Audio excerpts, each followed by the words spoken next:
23 अक्टूबर 2022 को शहीद अरशद शरीफ को शहीद किया गया था कीनिया में। आज तीसरी बरसी है और मुझे ये वक्त इसलिए भी याद रहता है कि मैं रात को लाहौर में था अपने घर में। मेरी पहली मरतबा शहीद अरशद शरीफ की वालदा से उस दिन बात हुई थी और उन्होंने मुझे पूछा कि ये ख़बर जो चल रही है ये ठीक है। तो मैं कैसे तस्दीक करता एक वालदा के सामने, वो बड़ा मुश्किल वक्त था। फिर उन्होंने कहा कि तुम इधर आ जाओ। कहाँ पे हो? मैं घर में था लाहौर में। मैं वहाँ से फिर इस्लामाबाद गया अरशद भाई के घर। फिर जो कुछ हमने अगले चंद दिनों में देखा या बर्दाश्त किया वो बहुत तकलीफ़देह था। ख़ास तौर पे जिस तरह नून लीग की क़यादत ने मजाक उड़ाया, मरीम नवाज़ ने जो किया शहीद अरशद शरीफ की मैयत के साथ, वो चीज़ें हम कभी नहीं भूल पाएंगे। फिर जिस तरह उस वक्त के DGISI और DGISPR उन दोनों ने आके एक प्रेस कॉन्फ्रेंस की और लोगों को गुमराह करने की कोशिश की। फिर जिस तरह उस वक्त के मीडिया को दबाव डालकर ये कहलवाया गया कि ये एक हादसा था जो कीनिया में हो गया। फिर कभी कोई कहानी कभी कोई कहानी, लेकिन हक़ाइक़ पता चले तो वो वही निकले कि जनाब अरशद शरीफ साहब को वहाँ पे कत्ल किया गया और वो हादसा नहीं था, वो बाकायदा मनसूबाबंदी के तहत कत्ल किया गया। तो कीनिया में तो मिल गया कुछ हद तक इंसाफ शहीद अरशद शरीफ की फैमिली को, लेकिन पाकिस्तान में आज तक इंसाफ नहीं हुआ। आज तक FIR ही दर्ज नहीं हुई जो उनकी वालदा ने दरख्वास्त दी। शहीद अरशद शरीफ की वालदा की एक दरख्वास्त है जो मुबशर जैदी साहब ने और बहुत सारे हमारे दोस्तों ने ट्वीट कर रखी है। वो दरख्वास्त आज भी मौजूद है सोशल मीडिया पे, जिसमें उन फौजी अफसरान के नाम हैं जिनके बारे में अरशद शरीफ ने और उनकी फैमिली ने बताया था कि इनसे उनकी जान को ख़तरा है। तो वो FIR आज तक दर्ज नहीं हुई। एक सो मोटो नोटिस हुआ था जिसमें मैंने वो कंपेन चलाई थी, पाकिस्तानियों से दरख्वास्त की थी कि चीफ जस्टिस को लेटर लिखो सब मिलकर। इमरान खान साहब से भी रिक्वेस्ट की थी, उन्होंने भी लेटर लिखा था, मुझे आज भी याद है। मैं खुद गया था उनसे लिखवाने के लिए। तो इतने लेटर लिखे पाकिस्तान ने कि सुप्रीम कोर्ट ऑफ पाकिस्तान का जो डाक का सिस्टम है वो चौक हो गया था। फिर सुप्रीम कोर्ट को नोटिस लेना पड़ा सो मोटो, लेकिन बदकिस्मती से 26वीं आईनी तरमीम पास हो गई और सो मोटो का इख्तियार भी सुप्रीम कोर्ट का ख़त्म हो गया और वो जो एक केस चल रहा था वो भी नहीं रहा। लेकिन इस केस के बारे में मैं एक बात बताता हूँ कि जो लोग अरशद शरीफ की शहादत के ज़िम्मेदार हैं वो बहुत डरे हुए हैं, बहुत घबराए हुए हैं। यानी मैं ज़ाती तौर पे ये जानता हूँ कि उन्हें सबसे ज़्यादा जिन चीज़ों की फ़िक्र है उनमें से एक शहीद अरशद शरीफ का कत्ल भी है, क्योंकि इसके बहुत सारे गवाह पाकिस्तान में मौजूद हैं और वक्त आने पर ये सारी चीज़ें आपको नज़र आएंगी। मुझ पर, साबिर शाकिर भाई पर, समी इब्राहिम साहब पर, दीगर सहाफ़ियों पर और अरशद शरीफ पर मुकदमात एक साथ हुए थे और हमारे मुद्दई भी मिलते जुलते ही थे। वो मुद्दई सारे पाकिस्तान में ही है, कहीं भागे नहीं है। उन मुद्दईयों से हमने बात की है, वक्त बदलेगा वो बयान देंगे, वो बताएंगे उन्हें किसने मजबूर किया था हमारे ऊपर मुकदमा दर्ज करने के लिए। वो पुलिस वाले भी सारे वहीं पे मौजूद हैं। ये लोग जब अपनी कुर्सियों से उतरेंगे ना तो ये भागेंगे पाकिस्तान से, क्योंकि इनके पास पाकिस्तान में रुकने की जगह नहीं बचेगी और पाकिस्तानी इनको छोड़ेंगे नहीं। और पाकिस्तान का पूरा मीडिया अरशद शरीफ के केस में मुद्दई बनेगा, ये मैं जानता हूँ। अभी तो मीडिया डरा हुआ है, कोई लोग बात करते हैं, कोई नहीं करते, कोई लोग गोल मोल बात करते हैं, कोई लोग बात को छुपाते हैं। बहुत कम शहीद अरशद शरीफ के ऐसे दोस्त हैं जो बात कर पाते हैं, बहुत सारे नहीं कर पाते। लेकिन मैं ये जानता हूं कि लोग बात करेंगे, जब वक्त आएगा तो सारे खुलकर निकलेंगे और बाहर आकर बात करेंगे। बस इस इशू को जिंदा रखने की ज़रूरत है। ये सारे किरदार एक दिन कटहरे में आएंगे। अरशद शरीफ की वालदा की दरख्वास्त के मुताबिक FIR भी होगी और फिर ये लोग इंसाफ के कटहरे में आने के बाद सज़ा भी पाएंगे, यहाँ भी पाएंगे, अगली दुनिया में भी पाएंगे। इन्होंने बहुत जुल्म किया, बहुत जुल्म किया इन्होंने। नाज़रीन, इमरान खान साहब ने कहा था कुछ अर्सा पहले कि उनको बार बार पेशकश की जाती है। कभी कहा जाता है पाकिस्तान से बाहर मुंतकिल कर देते हैं, कभी कहा जाता है बनीगाला मुंतकिल कर देते हैं, कभी कहा जाता है कि आपको जनाब आज़ाद कर देते हैं। यानी बार बार इमरान खान साहब को डील ऑफर की जाती है और इमरान खान साहब इनकार कर देते हैं। आज से कुछ अर्सा पहले मोहसिन नकवी ने इमरान खान साहब को मुखातिब करते हुए ये ट्वीट किया था कि इमरान खान साहब बताएं आपको किसने डील ऑफर किया। कोई आपको डील ऑफर नहीं की और बड़ी बड़ी बातें कर गया मोहसिन नकवी उसी एक ट्वीट के अंदर। लेकिन आज मोहसिन नकवी जिन पार्टियों का मरहून मिन्नत है या जिनकी वजह से मोहसिन नकवी आज सेनेटर बना हुआ है, उनके अहम तरीन रहनुमा वफाकी वजीर तारक फजल चौधरी साहब ने स्टेटमेंट देके मोहसिन नकवी को झूठा साबित कर दिया और इमरान खान को सच्चा साबित कर दिया। तारक फजल चौधरी साहब एक टॉक शो में बात कर रहे थे, आसमा शरादी साहिबा का टॉक शो था, उनके साथ अवैस अहमद साहब मौजूद थे, मुस्तफ़ा नवाज खोखर साहब भी मौजूद थे। तो उन्होंने कहा कि तहरीक इंसाफ दरखास्त देकर इमरान खान साहब को बनीगाला मुंतकिल करवा ले। यानी तहरीक इंसाफ दरखास्त दे, इमरान खान को बनीगाला मुंतकिल कर देंगे। हम पहले भी पेशकश कर चुके हैं, इमरान खान ने अभी तक दरखास्त नहीं दी। ये वफाकी वजीर तारक फजल चौधरी साहब कह रहे हैं। यानी नवाज शरीफ साहब को अस्पताल पहुंचाना हो तो ये घुटनों पे बैठ जाते थे PMLN वाले, पाकिस्तान से बाहर पहुंचाना हो तो 50 रुपए के स्टाम्प पेपर के ऊपर निकाल देते थे। हमेशा नवाज शरीफ ने डील की है, आसिफ अली जरदारी ने डील की है, लेकिन इमरान खान डील नहीं करना चाहते। वो अपनी ज़ात के लिए डील नहीं करना चाहते। वो कहते हैं एस्टेब्लिशमेंट आए बैठे बात करें, उन्होंने निकलना कैसे बाहर, हम इलेक्शन करवा के पाकिस्तान खुद संभाल लेंगे।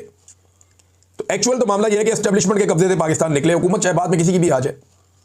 यानी अभी वो अगर पीटीआई की है तो एक आधी हुकूमत उनकी बन जाएगी, अगर डिलीवर करेंगे तो दोबारा बनेगी, नहीं करेंगे तो पीपल्स पार्टी की या पीएमएलएन की बन जाएगी। ये ऑब्वियस है, पॉलिटिकल पार्टीज एक के बाद एक हुकूमतें बनाते रहते हैं। प्रॉब्लम यह है कि एस्टेब्लिशमेंट का कोई सियासत में किरदार नहीं होना चाहिए, लेकिन बदकिस्मती से वो सियासत में किरदार अदा करते हैं। अब एक मरतबा फिर जो है वो साबित हो गया कि इमरान खान साहब ने जो कहा कि उनको बार बार पेशकश की जाती है, वो इमरान खान साहब की बात दुरुस्त थी। मोहसिन नकवी साहब ने गलत बयानी से काम लिया था, ये तारिक फजल चौधरी साहब के स्टेटमेंट से ये पता चलता है। लेकिन मैं आपको ये बता देता हूं, जो मेरे पास इंफॉर्मेशन है कि एस्टेब्लिशमेंट इमरान खान साहब से बात करना चाहती थी। एस्टेब्लिशमेंट ने यह फैसला भी कर लिया था कि यास्मीन राशिद साहबा को छोड़ दिया जाएगा, पब्लिक का बहुत प्रेशर था, और शाह महमूद कुरैशी साहब को भी रिहा कर दिया जाएगा। सीबीएम छोड़े थे, जिन्हें आप कॉन्फिडेंस बिल्डिंग मेजर्स कहते हैं। ये चीज़ें चल रही थी मई से पहले, लेकिन मई में जब इंडिया और पाकिस्तान का मार्का हुआ, उसमें पाकिस्तान को कुछ फ़ायदा हो गया।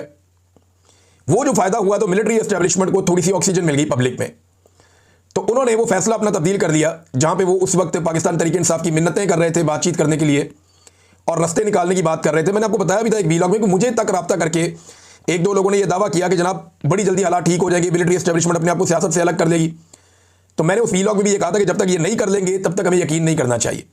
ये कहानियाँ ही होती है। लेकिन फिर जब इंडिया और पाकिस्तान का मार्का हुआ, इन्हें थोड़ी सी ऑक्सीजन मिल गई पब्लिक के अंदर, या पब्लिक के अंदर इनकी गेम बेहतर हो गई, तो इन्होंने साथ ही कहा जी नहीं, अब कोई मुज़ाकरात नहीं, कोई चीज़ नहीं, फौरन ये पॉइंट ऑफ नो रिटर्न पे वापस पहुंच गए। लेकिन अब दोबारा से उनके हालात पतले होना शुरू हो गए हैं।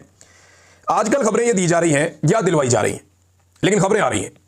खबरें ये दी जा रही हैं कि हुकूमत और एस्टेब्लिशमेंट में कुछ प्रॉब्लम्स क्रिएट हो गए हैं। एस्टेब्लिशमेंट के जो करीबी लोग हैं, जैसे कि मोहसिन बेग साहब हैं या इस तरह के और कोई सहाफ़ी हैं, वो अब हुकूमत के ऊपर, खासतौर पर पंजाब हुकूमत पर और इधर उधर तनकीद करना शुरू हो गए हैं।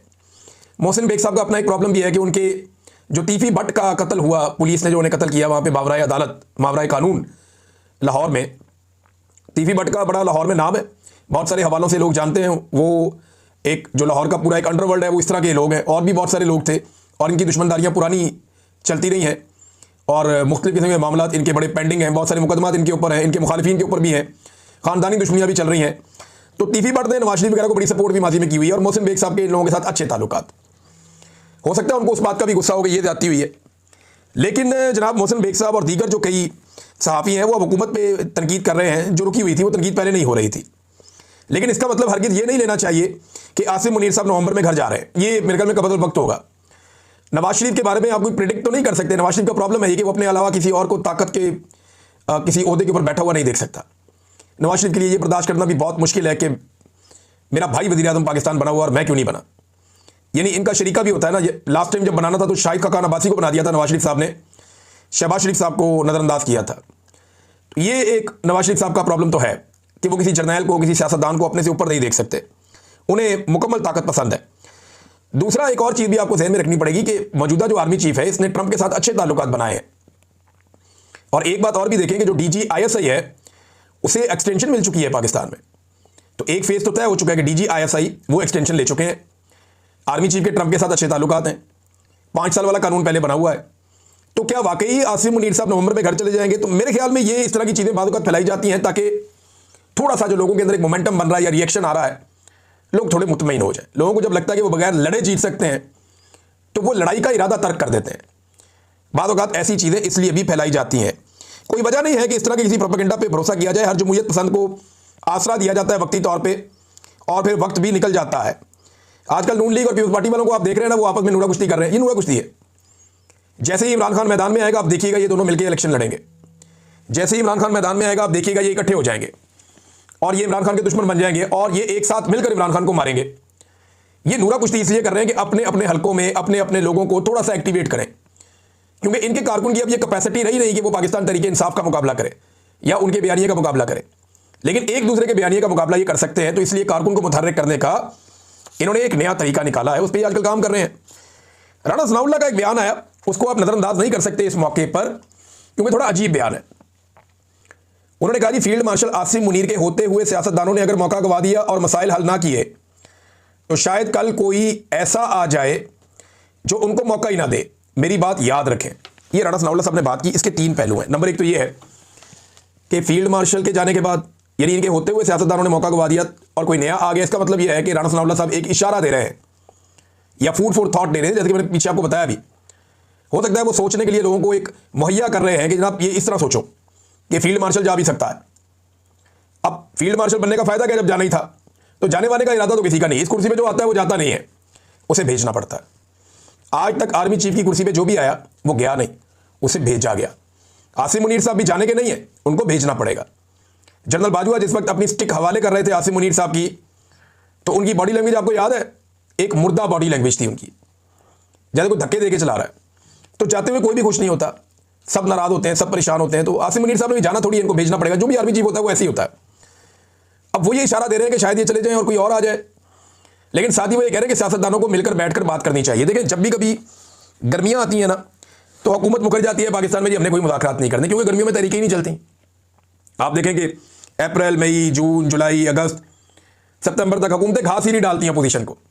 ये 6 महीने वो कहते हैं जी भाड़ में जाओ, कोई बात नहीं करनी, मुज़ाकरात नहीं करने। लेकिन जैसे ही अक्टूबर का महीना चढ़ता है, हुकूमतों को मुज़ाकरात याद आ जाते हैं। उन्हें पता है अब ये तहरीक का मौसम है, इनको अंगेज करो, बिठाओ, इनके साथ मुज़ाकरात करो, टाइम निकालो, कोई 2-4 महीने निकालो, उसके बाद फिर इन्हें खुला छोड़ दो, मोमेंटम इनका बनेगा ही नहीं, तहरीक नहीं चलेगी। साल निकल गया, अगले साल में फिर देखेंगे। ये हुकूमत का पाकिस्तान के अंदर नॉर्मली मौसमों के साथ है, बड़ा शदीद मौसम है ना, चारों मौसम शिद्दत के साथ होते हैं। तो ये एक हिकमत अमली होती है, हो सकता है राणा सनाउल्लाह साहब की हिकमत अमली हो। खबर एक और है नादरीन, और वो इमरान खान साहब से जेल में मुलाकातों के हवाले से जो लिस्ट दी गई है। आज मुलाकातों का दिन है, मुलाकात करवा दें तो ठीक है, वरना अदालत में केस भी चला हुआ है, देखते हैं अदालत किस तरह का इंसाफ देती है। वैसे तो इमरान खान साहब को डोगर कोर्ट से इंसाफ नहीं मिलता। बहरहाल सुहेल अफरीदी साहब का, जुनैद अकबर साहब का, मीना खान अफरीदी का और दीगर 2 रहनुमाओं का नाम दिया गया है। ये वो हार्डलाइनर्स हैं जो इमरान खान साहब को मिलना चाहते हैं। देखते हैं कि इमरान खान साहब से मुलाकात करवाई जाती है या नहीं करवाई जाती, या मामला अदालत में जाता है, अदालत कुछ कर पाती है नहीं, क्योंकि वहां पे एक सिपाही जो है वो अदालती अहकामात को अपने जूते की नोक पे रखता है, और ये एक दफा नहीं कई मरतबा हुआ है। इमरान खान साहब ये कहते हैं, और उनकी फैमिली भी, कि यहाँ एक कर्नल बैठा हुआ है और वो कर्नल कंट्रोल करता है। नाज़रीन, जुनैद अकबर साहब ने एक इशारा दिया और उन्होंने कहा जी कि हम दोबारा एहतजाज में हमने जाना है, हमें जाना पड़ेगा एहतजाज में, रास्ता कोई नहीं है। नवंबर में हम दोबारा इस्लामाबाद का रुख कर सकते हैं, हमारे पास ऑप्शन ही क्या है। जब आप सियासी सरगर्मियां नहीं करने देते, FIRs काटते हैं, हमारे पास कोई स्पेस नहीं है। हमारे वोटर जब मिलने आते हैं तो वो इमरान खान का पूछते हैं, और मुझे इस बात का खौफ है कि लोग कहीं खुद ना निकल आए। ये जनाब जुनैद अकबर साहब ने कहा। अब जुनैद अकबर साहब ने इशारा दिया कि नवंबर में आ भी सकते हैं। कुछ लोग पार्टी में कह रहे हैं जी अभी तक कोई हमारा फैसला नहीं हुआ, लेकिन इमरान खान साहब ने अभी तक कहा तो नहीं, लेकिन वो कह भी सकते हैं। फिलहाल सुहेल अफरीदी साहब ने मोमेंटम बनाना शुरू कर दिया आज से। अब वो निकल रहे हैं आहिस्ता आहिस्ता, मुख्तलिफ जगहों पे जाके वर्कर कन्वेंशन, कारकुनों से खिताब, उन्होंने एक्टिविटीज़ शुरू कर दी हैं जो एक्टिविटीज़ किसी बड़ी तारीख से पहले आपको शुरू करनी होती है। तो सुहेल अफरीदी ने खैबर पख्तूनख्वा के हद तक ये एक्टिविटीज़ शुरू की हैं। आखिरी खबर नाज़रीन जो मैं आपके सामने रखने वाला हूँ वो ये है कि पाकिस्तान में जो भी आवाज़ उठाएगा उसके ऊपर मुकदमा दर्ज होगा। आवाज़ उठाना पाकिस्तान में इस वक्त सबसे बड़ा जुर्म है, चाहे आप सेनेटर हैं, रुकन असम्बली हैं, कौमी असम्बली के, सूबाई असम्बली के, आप कोई भी हैं, लेकिन अगर आपने पाकिस्तान में आवाज़ उठाई जुल्म के खिलाफ तो आपको पीका का सामना करना पड़ेगा, मुकदमात का सामना करना पड़ेगा। अब शानदाना गुलजार साहिबा के खिलाफ जो मेंबर कौमी असम्बली है, इन्होंने खैबर पख्तूनख्वा से इलेक्शन जीता है खुद, उनके खिलाफ एक FIR दर्ज कर दी गई है पीका एक्ट के तहत। ये 2016 वाला पीका एक्ट है जिसके तहत मुकदमा दर्ज किया गया है। अब ये इनके ऊपर मुकदमा क्यों दर्ज हुआ, देखिए इनसे शिकवा क्या है, परेशानी क्या है इनको, एस्टेब्लिशमेंट को या हुकूमत को इनसे प्रॉब्लम क्या है। नंबर 1 मादनियात का इशू है, ये उसमें बहुत बात करती हैं कि ये हमारे आम लोगों का हक है, ये मादनियात। आप यहां से इसे चोरी करके ना ले जाएं बदमनी के बहाने, ऑपरेशन के बहाने वो ये कहती हैं कि यहां से मादनियात निकाली जाती हैं। तो एक उनका ये मौक़िफ़ है मादनियात का। फिर ऑपरेशन के ऊपर उनका वही स्टांस है जो इमरान खान साहब का है। फिर इमरान खान साहब के केसेस के हवाले से बहुत खुलकर बोलती हैं, उनकी कैद के हवाले से। फिर जाली हुकूमत और फौज के सियासत में किरदार की शदीद नाक़िद है ये खातून। अब क्योंकि इन्होंने रोला डाला, इनके ऊपर भी पीका पे मुकदमा दर्ज हो गया। इससे पहले आपने देखा कि सनम जावेद, फलक जावेद, दोनों बहनों को उठा लिया गया। तहिबा राजा के साथ क्या हुआ, जो खदीजा शाह के साथ हुआ वो क्या हुआ, सबसे बढ़ के यास्मीन राशिद साहिबा, इमरान खान साहब की अहलिया बुशरा बीबी, अगर उनका नाम ना ले तो ज्यादती है। फिर इनके अलावा आयशा भुट्टा साहिबा, बेशुमार खवातीन है, मैं किस किस का नाम लूँ, मेरे ज़हन में नाम ही नहीं आ रहा है। ये बहुत बड़ी तादाद में खवातीन है, और पाकिस्तान तहरीक इंसाफ से पहले कभी खवातीन की इतने बड़े पैमाने पर गिरफ्तारियाँ, उनको सड़कों पर घसीटना, उनको तशद्दुद का निशाना बनाना, उनकी चादर और चारदीवारी का तकद्दुस पामाल करना, इससे पहले पाकिस्तान की तारीख में कभी नहीं हुआ। बांग्लादेश में लोग कहते हैं कि वहां पे ये चीजें हुई, बल्कि इससे ज्यादा बदतमीजी हुई, लेकिन यहां पंजाब में हमने कभी सुना भी नहीं, कभी देखा भी नहीं ऐसा कुछ। लेकिन बदकिस्मती से इस दौर में हो रहा है, और मिलिट्री एस्टेब्लिशमेंट की लगता है कि अब ये पॉलिसी है।